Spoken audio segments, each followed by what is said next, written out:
Hello, welcome back to The Independent Pianist. I'm your host, Cole Anderson, and today we're talking about the legendary pianist from Poland, Ignaz Friedman. I've been really enjoying listening to all of Friedman's recordings again. It had been many years since I'd listened to them. I heard them when I was a teenager, when I was really getting into piano, and I was studying a lot of these old recording artists from the beginning of the 20th century. For those who don't know much about Friedman, he's not so well known now as some pianists from that time. You know, Rubinstein, Horowitz, Rachmaninoff, they are much more famous maybe. But Ignaz Friedman was one of this incredible crop of pianists who studied with the legendary pedagogue Theodor Leschetizky. And Theodor Leschetizky taught, among others, Paderewski, Schnabel, Friedman, Moisevich, Hamburg. So really just an amazing collection of very individual musicians. And that was something that his students all said about his teaching.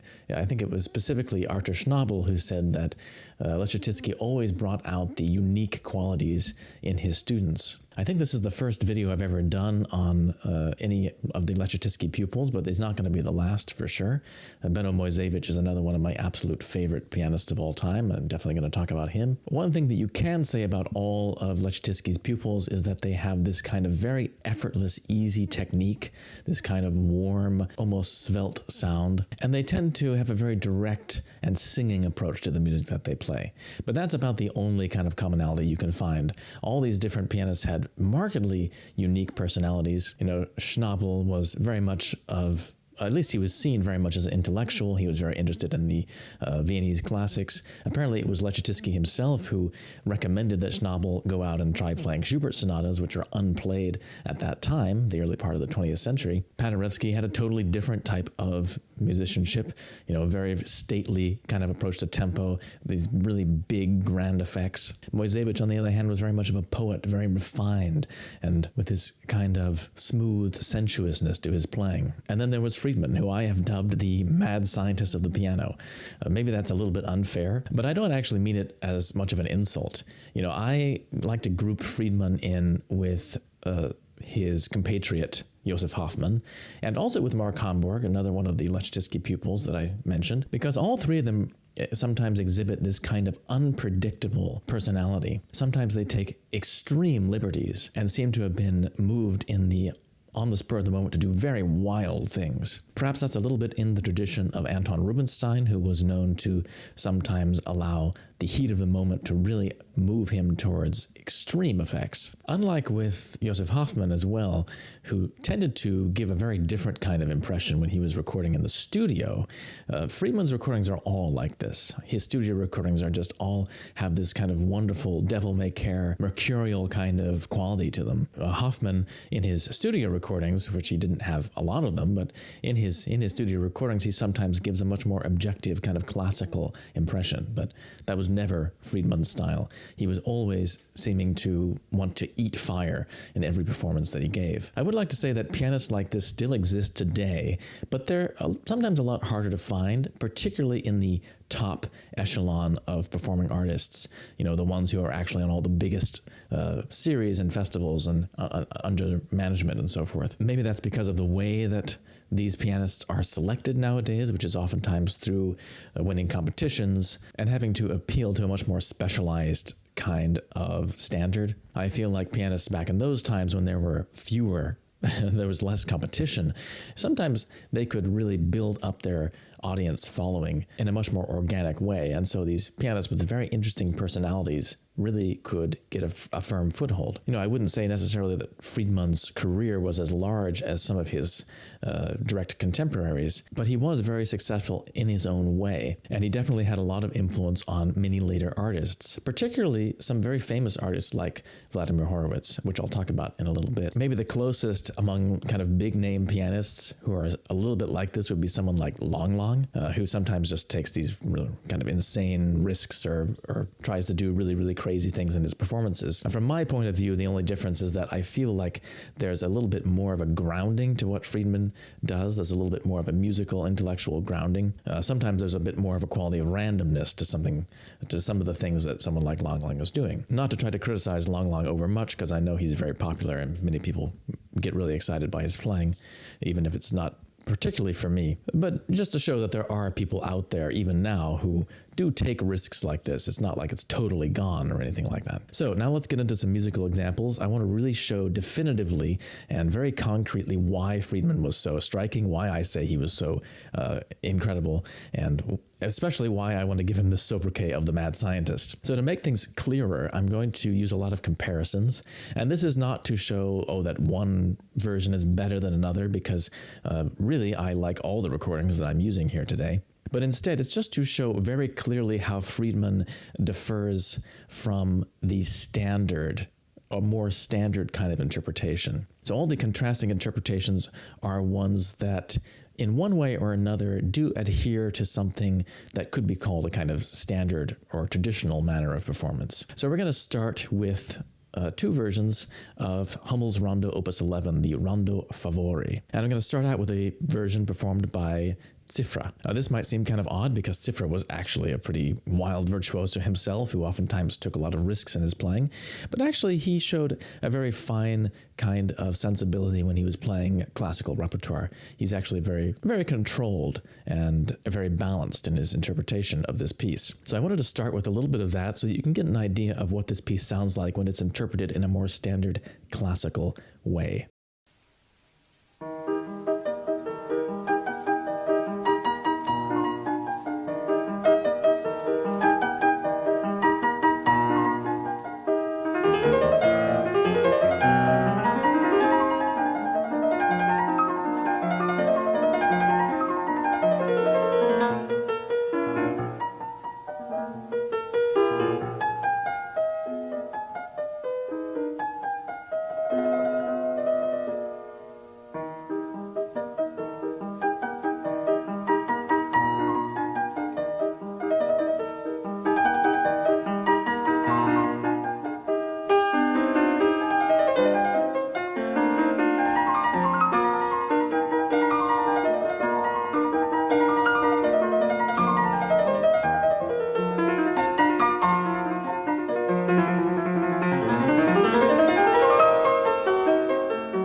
So it's very beautiful. It's very charmingly played. And you'll notice also that the tempo is actually quite steady, quite even. There's not a lot of rushing and stuff. And I'd say this is really a very standard way to play classical repertoire, to play it in this kind of very balanced way with the tempo being very steady. So let's hear what Friedman does with it now.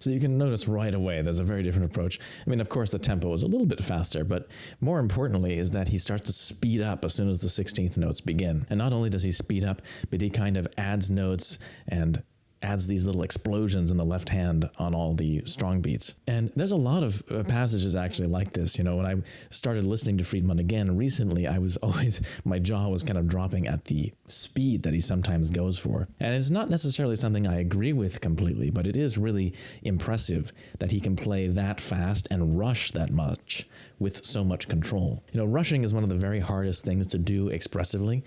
There is such a thing as an expressive accelerando in music. You definitely can do that. The reason why so many piano teachers will tell you not to rush, though, is because it's very hard to control that kind of thing. And if you let it get too much out of control, your fingers can absolutely fail. You can, fall off the keys, so to speak. But the amazing thing is that never happens to Friedman, no matter how much he rushes. And this whole kind of thing with pushing the tempo in this kind of impulsive way, it was something that he actually shared with his colleague Arthur Schnabel, also Leschetizky pupil, as I mentioned. But Schnabel tended to have a little bit more of Schnabel was very impressive technically too, but he's also famous for kind of messing up, playing a lot of wrong notes.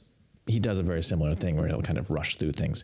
But I think Friedman is actually much more effective. He knows when to do it for effect. So even though I find it to be a little bit neurotic sounding and a little bit crazy sounding, it's very refreshing and kind of fun. And there's no doubt that his technique was absolutely godlike and under incredible control. So I wanted to play another recording of his, which is kind of legendary among piano aficionados, which is his recording of Chopin's Etude, Opus 10 number 7 in C major, the Toccata Etude. This is an extremely difficult etude. You see that the technical difficulty here is that you have to play these chords, and it involves a continual repeated note. So the bottom note in the chord is always being repeated, so you have to change fingers on that note, but at the same time you have the upper notes which are changing, which are alternating. So it's very difficult. So I've chosen a recording by Pollini here to give an idea of what a standard tempo is for this etude, a standard method of performance. Let's hear a little bit of that.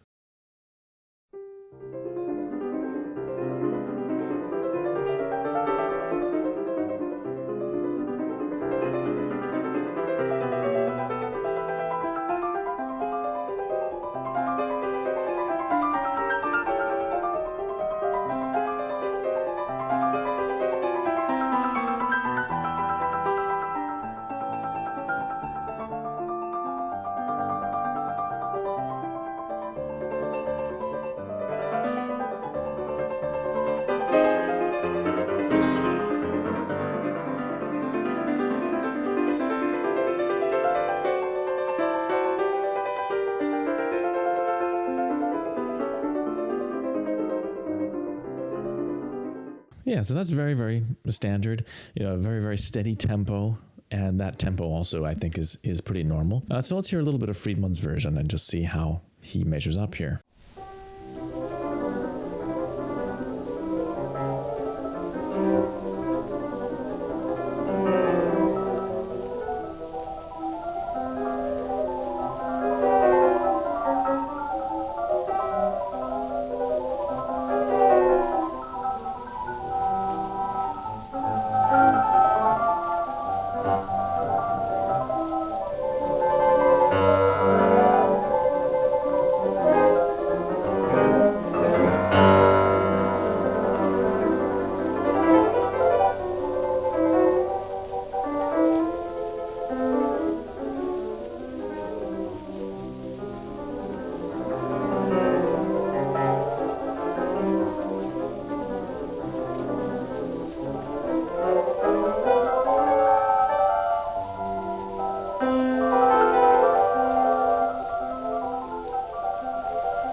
So I have to say, I've never heard anyone play that etude like that. It is absolutely unparalleled. It's really amazing. First of all, the ease with which he plays that tempo, it's a very rapid tempo. I've never heard anyone manage that. Granted, he must have had a very, very light action piano to be able to do that. I'm sure the piano must have been extremely light. Otherwise, it just wouldn't be possible. Even so, though, it's extremely impressive, even if you grant that. Also, musically, you'll notice how interesting it is the way he's kind of shaping the left hand and adding these kind of unpredictable accents and little jolts in some points. He plays it in a very grand gestural way, which I really, really like, actually. I think it's perfect for this piece. There's a certain flexibility to his rhythm as well. He kind of allows the tempo to hover a little bit sometimes, and other times he pushes forward. It works really, really well. I wanted to try one more famous recording that he has of the Revolutionary Etude, because he really does something very unconventional in this one as well. So first I want to play a little bit of Vladimir Horowitz's 1962 recording of the Revolutionary Etude. It's a very, very wonderful recording in its own right, and a very artistic one, but I think it does also show a little bit more of a standard kind of rhythmical approach at the very least. Very, very steady, a little bit more square in its rhythmical approach.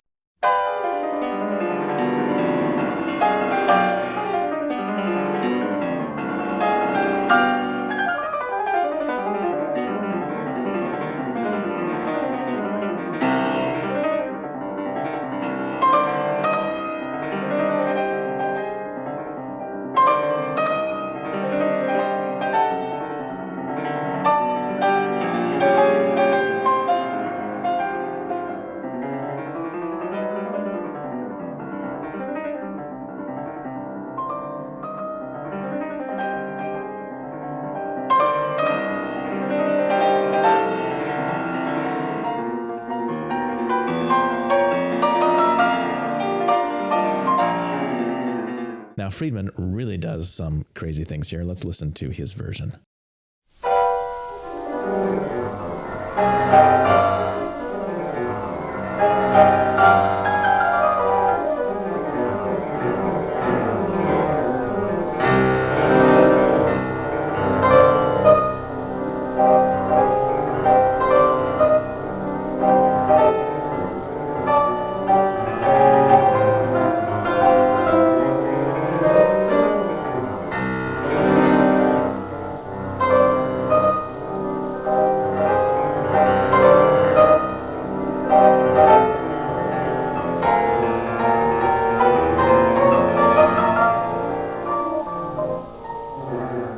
So very, very different, isn't it? And again, I've never heard anyone really play it like this before. So he gets points from me just for being so original and so interesting here. I don't always agree. You know, he practically changes the rhythm on the first few lines, the dotted note rhythm, which I think is a little bit, it's going a little bit far maybe because it really changes the character there.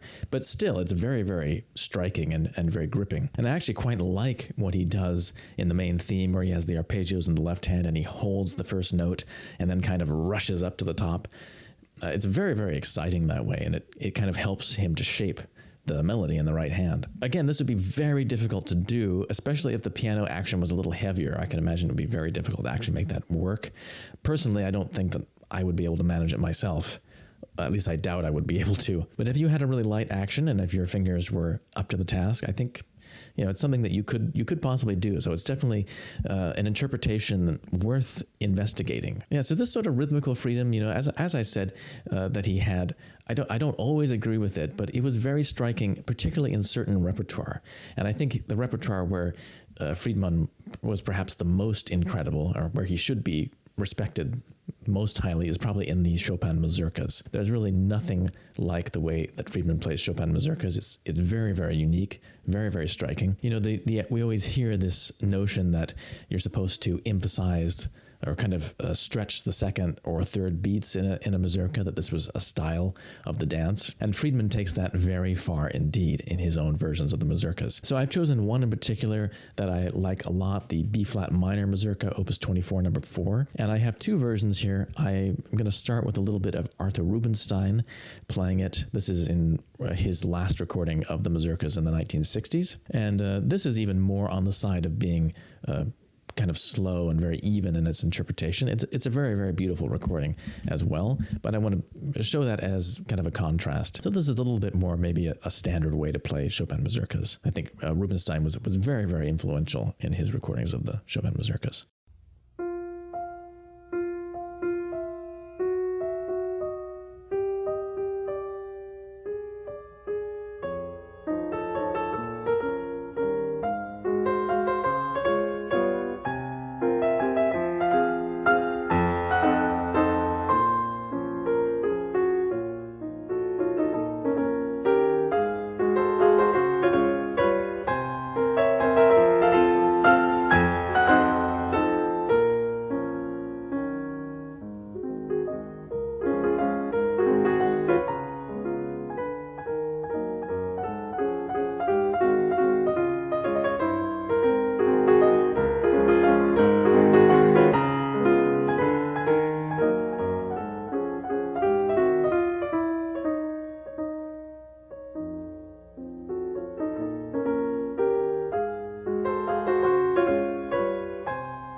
Let's hear Friedman's version.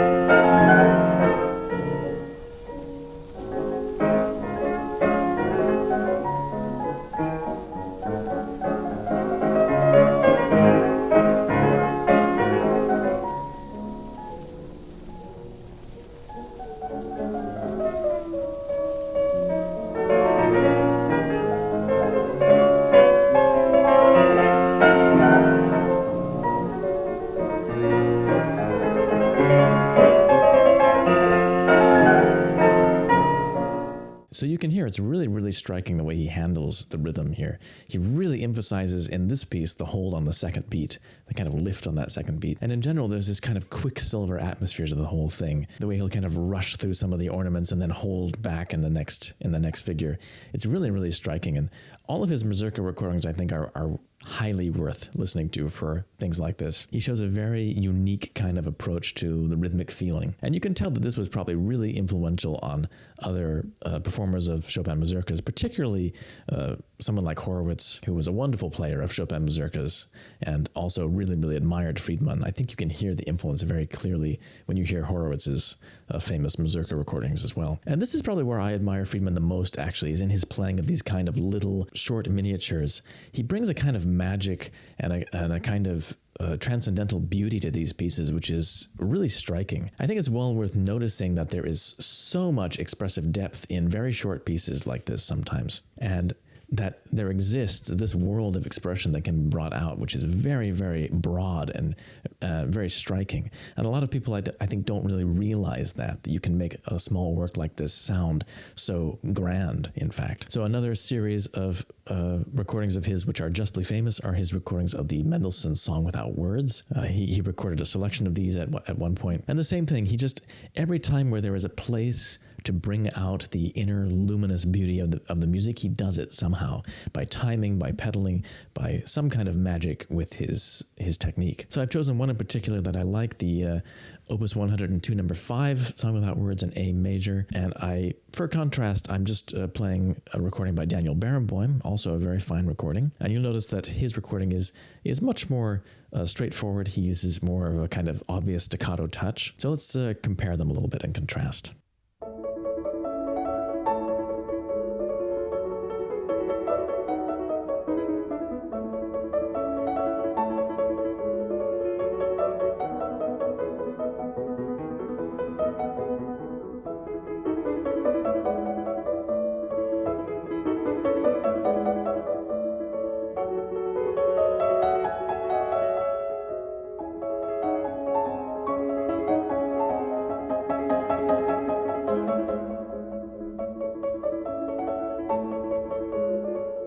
So very, very beautiful interpretation, actually, and with an interesting kind of sound, a very, very brittle kind of staccato sound, and relatively straight and square in the rhythm as well. So let's hear what Friedman's approach is here.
So you'll notice right away there's a great deal of flexibility that he has with the rhythm and also with his pedaling. He's getting a lot of variety from the way that he uses the pedal, sometimes using quite a bit, sometimes using very little.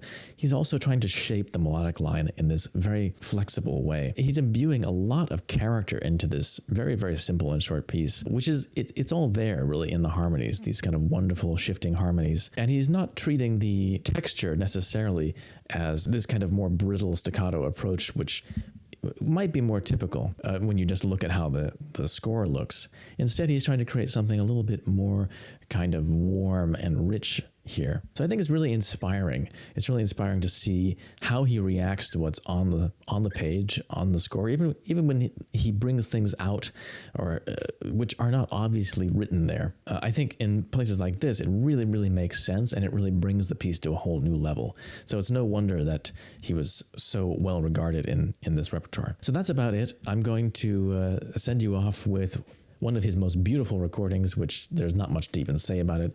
This is the Chopin Nocturne, Opus 55, number 2 in E flat major. It's one of the most beautiful piano recordings ever. Friedman plays this nocturne in a way so that it sounds exactly like some kind of beautiful operatic duet. So please enjoy that. I'm just going to play the whole recording at the end here. Please do also support the channel if you like this content and if you want to see more of it. An easy way to do that is through patreon.com, www.patreon.com/independent pianist. Also, just liking the video, subscribing, commenting, and coming back next week help me a lot. So thank you to all my Patreon supporters, my current Patreon supporters, so much. It's I couldn't do it without you. And I'll be back next week with some more great music, great conversation. So until then, take care. And here comes Ignaz Friedman's wonderful recording of Chopin's Nocturne in E flat major, Opus 55, number 2.